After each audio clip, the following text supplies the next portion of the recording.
evening. Here is the news at 7. I am Akan Usen.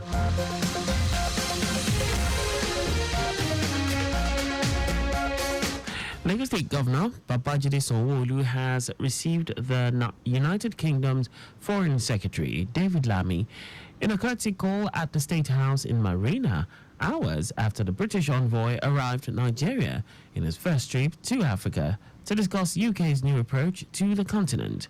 Lammy, who was accompanied by the British High Commissioner to Nigeria, Richard Montgomery, and his deputy, Johnny Baxter, said Lagos became his first port of call in his Africa tour, given the centuries-long relationships between the two countries. The Foreign Secretary said the socio-cultural and economic relationships between the United Kingdom and Nigeria were second to none, pointing out that Lagos had a huge number of families with relatives in London and other parts of the UK, with the mutual dealings further strengthened in business, remittances and finance cooperation.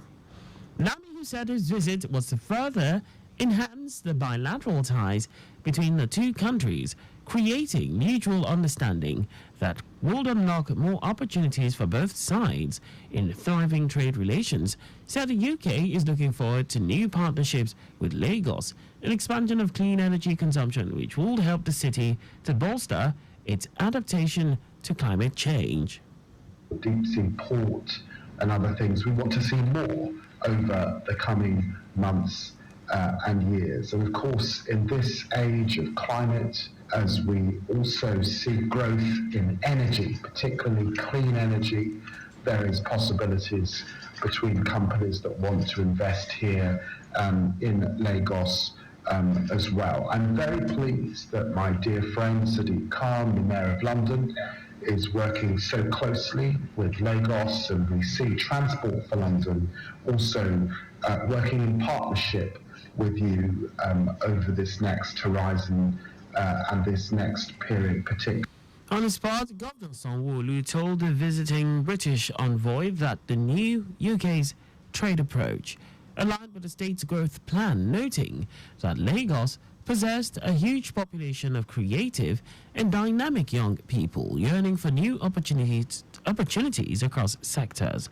The governor said the state government had sustained an investment in knowledge-based training opportunities for young people to develop their talents and make their skills lucrative in modern economic order.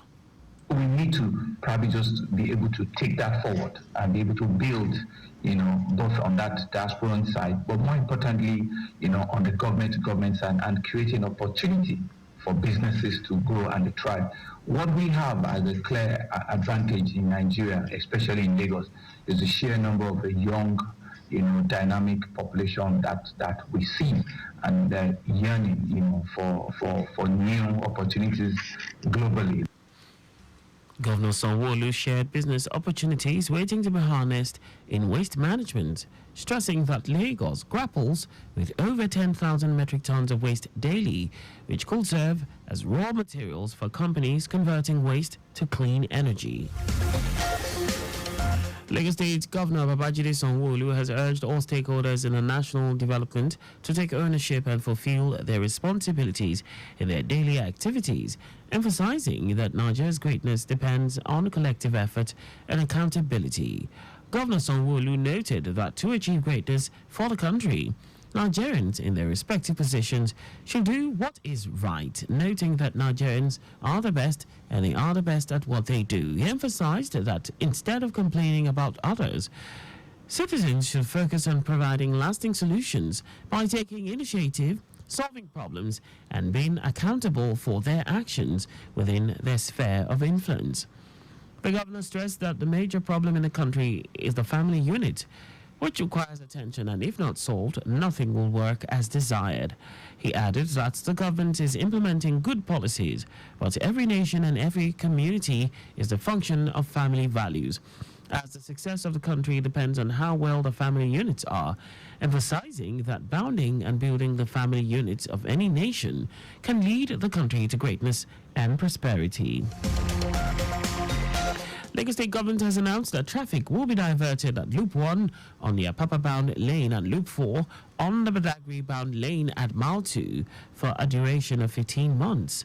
This is for the construction work of the Transport Interchange Terminal that will integrate rail, bus, water, and non-motorized transportation. Commissioner for Transportation, Oluwaseun Oshiemi, said the commencement date for the construction is scheduled for Monday 11th November 2024 to Monday 16th February 2026. While assuring that the diversion routes have been well marked with signs to assist motorists navigate their destinations, Oshiemi also confirmed that officers of the Lagos State Traffic Management Authority will be on ground along the affected routes to oversee traffic flow. He advised motorists to cooperate with the interventions put in place to minimize inconveniences. The Lagos State Domestic and Sexual Violence Agency, DSVA, has engaged stakeholders, youths, children, and elders of Ashafa community, Ojudu local government area. Executive Secretary of the agency, Titilola Vaivo Adeni, said this is part of the agency's ongoing statewide sensitization initiative aimed at combating sexual and gender-based violence, SGBV, and child abuse at the grassroots level. Vaivo Adeni, who was represented by Akinde Olatosin, emphasized the importance of community collaboration in combating abuse and violence. She encouraged community members to report incidents of sexual and gender-based violence on behalf of those affected and assured them of confidentiality. Commissioner for Women Affairs and Poverty Alleviation, WAPA, Bolaji Dada, has commended the leadership of the Lateef Jakonde Leadership Academy, LJLA. Speaking during a visit of the academy led by Executive Secretary Aishat Okwande to the ministry, Dada said all the fellows of the academy that have been deployed to the ministry are a true reflection of what the academy represents, which is grooming young men and women. She said a commitment to fostering leadership development and empowerment is truly commendable, noting that the ministry is always willing to collaborate with the academy. Dada said she has had the honor of attending several of the academy programs and can personally attest to the positive impact they have had on participants. She said the academy empowers individuals and equips them with the necessary leadership skills and knowledge necessary to succeed in various fields, thus contributing to the socio-economic development of Lagos State.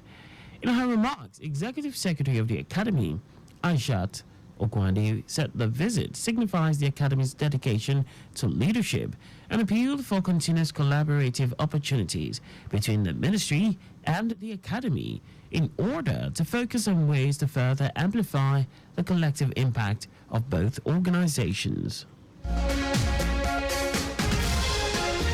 And that's all for the state news at 7. Just before we go, do not drive beyond the specified speed limits. You can follow us and like all our various social media platforms on X at Traffic Radio 961, Facebook Lagos Traffic Radio 96.1 FM, Instagram Lagos Traffic Radio 961. On YouTube, subscribe and watch us live on our channel, Traffic Radio 961. You can also visit our website at www.trafficradio961.ng. Did you know that the Sanwo-Olu administration supplied 86,000 dual furniture sets to 775 public schools? You can get more details on the Lagos State Government's website. For contact with the newsroom, please send a message to info@trafficradio961.ng. And that ends the news broadcast compiled by Adeswa Ejoyoka. I am Akan Usen. Thanks for listening and please stay safe. Good evening.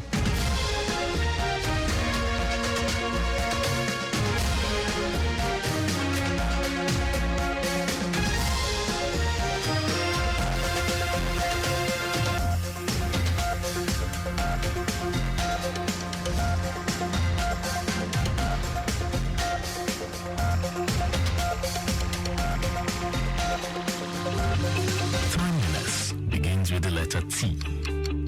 We strive to maintain timeliness in disseminating information to our listeners, and that is why we are reliable, Being the most reliable radio station, providing traffic information in Africa is our vision. Maintaining the A status, which is accurate. Accuracy in serving you real-time traffic